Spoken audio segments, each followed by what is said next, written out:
ماں کی عظمت، ماں کی عزت کیا کریں۔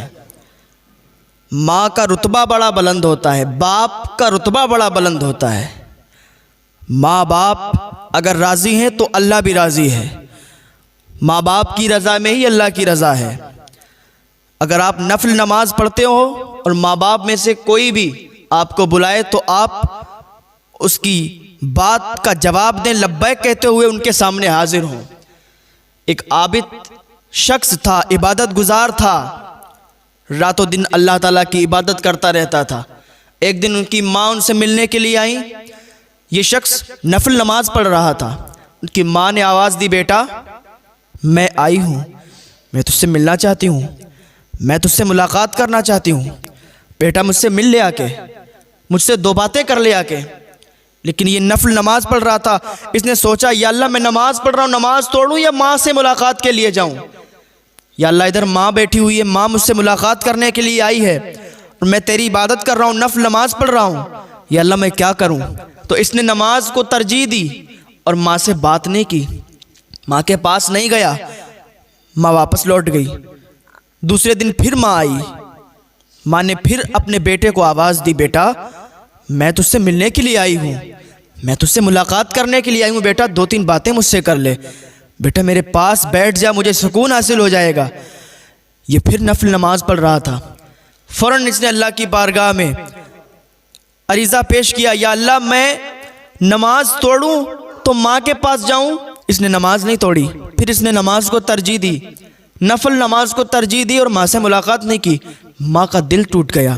ماں مایوس ہو کے پھر گھر واپس چلی گئی اور ماں نے اس کے لیے بد دعا کر دی، یا اللہ یہ مجھ سے ملاقات کرنے کے لیے نہیں آیا، اے میرے پروردگار اس کو تو ذلیل و رسوا کر، اور جب تک اس کو موت نہ دینا جب تک یہ ذلیل و رسوا نہ ہو جائے۔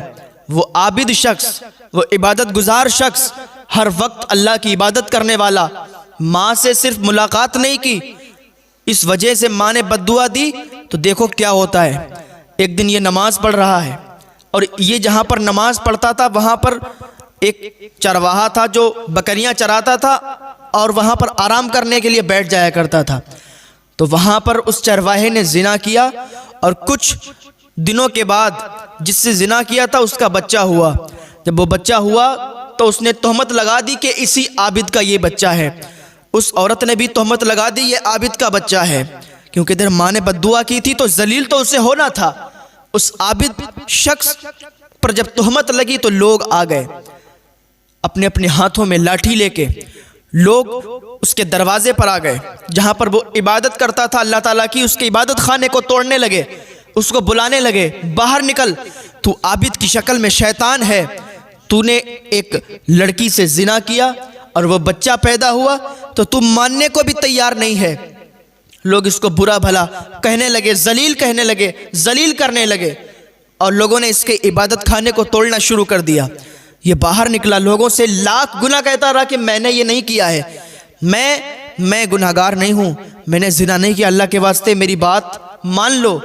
لیکن کون مانتا؟ اس عابد انسان نے سوچا اب کیا کریں؟ اللہ کی بارگاہ میں فریاد کی، اللہ اب میں کیا کروں کہ لوگ ان کو معلوم چلے کہ میں گناہگار نہیں ہوں۔ اس عابد انسان نے کیا کیا؟ وہ اسی بچے کے پاس، ابھی چھوٹا سا بچہ ہے، وہ اس بچے کے پاس گیا اور کہا، اے بچے تجھے حضرت موسیٰ علیہ السلام کا واسطہ ہے، تو بول اور بتا کہ تو کس کا بچہ ہے، تو کس کا بیٹا ہے۔ وہ چھوٹا سا بچہ بولتا کہ میں فلاں شخص کا بیٹا ہوں، میرا فلاں باپ ہے۔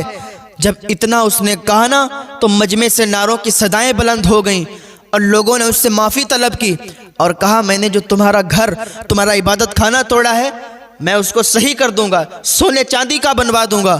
اس عابد نے کہا، تم سونے چاندی کا مت بنواؤ، جیسا میرا عبادت خانہ بنا تھا تم ویسا ہی بنا دو، کیونکہ اسے معلوم تھا کہ ماں نے بد دعا دی ہے، ماں کی بد دعا کی وجہ سے میں یہاں ذلیل ہوا ہوں۔ تو ماں کی بد دعا کبھی مت لینا میرے بھائیوں، ماں سے دعائیں ہی لینا، باپ سے دعائیں ہی لینا۔ ماں باپ کے قدموں کے نیچے جنت ہے، ماں کے قدموں کے نیچے جنت ہے تو باپ جنت کا دروازہ ہے۔ اپنے ماں باپ کو سمجھو، جب یہ دنیا سے چلے جاتے ہیں تو ریشم کے تکیے پر بھی نیند نہیں آتی ہے۔ ماں باپ کی عزت کرو، ان کی سیوا کرو۔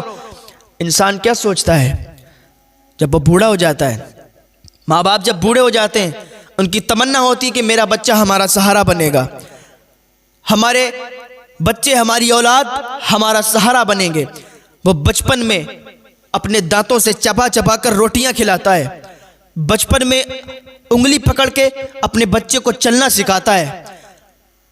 ماں ایسی ہوتی ہے کہ بچے کو گیلے سے نکال کے سوکھے میں لٹاتی ہے اور خود گیلے میں سو جاتی ہے۔ ماں کی ممتا تو یہ ہوتی ہے، ماں کا پیار تو اتنا ہوتا ہے، لیکن باقی بچہ جب جوان ہو جاتا ہے تو کہتا ہے تم نے میرے لیے کیا ہی کیا ہے، تم نے کیا کیا میرے واسطے؟ تم نے کچھ نہیں کیا، تمہیں کچھ کرنا نہیں آتا، تمہیں سماج کے حساب سے جینا نہیں آتا، تم کچھ نہیں جانتے۔ اپنے ماں باپ سے کہتے ہیں کہ تمہیں کیا معلوم ہے دنیا میں آج کل ہو کیا رہا ہے۔ وہ ماں باپ جنہوں نے سخت محنتوں کے بعد اپنے بچوں کا پیٹ پالا ہے، اپنے بچوں کے پیٹ بھرے گئے، اپنی فیملی کو اچھا کھانا دیا، اچھا کپڑا دیا، اچھا پہننے کو دیا، لیکن وہی بچے ماں باپ کی گستاخ بنتے ہیں نا، تو ماں باپ کے دل ٹوٹ جاتے ہیں، ماں باپ کے دل ٹوٹ جاتے ہیں۔ اور جب بچے اپنے ماں باپ کو برا بھلا کہتے ہیں نا، انہی ماں باپ کے پھر منہ سے بددعائیں نکلتی ہیں، وہ بددعائیں فوراً قبول ہو جاتی ہیں۔ حضور اکرم صلی اللہ تعالیٰ علیہ وسلم فرماتے ہیں صرف 3 لوگوں کی دعائیں بہت جلدی قبول ہو جاتی ہیں۔ نمبر 1 مسافر کی دعا، نمبر 2 ماں باپ کی دعا، اور نمبر 3 مظلوم کی دعا۔ اللہ رب العزت کی بارگاہ میں دعا ہے اللہ ہمیں نیک عمل کرنے کی توفیق عطا فرمائے، ماں باپ کی خدمت کرنے کی توفیق عطا فرمائے۔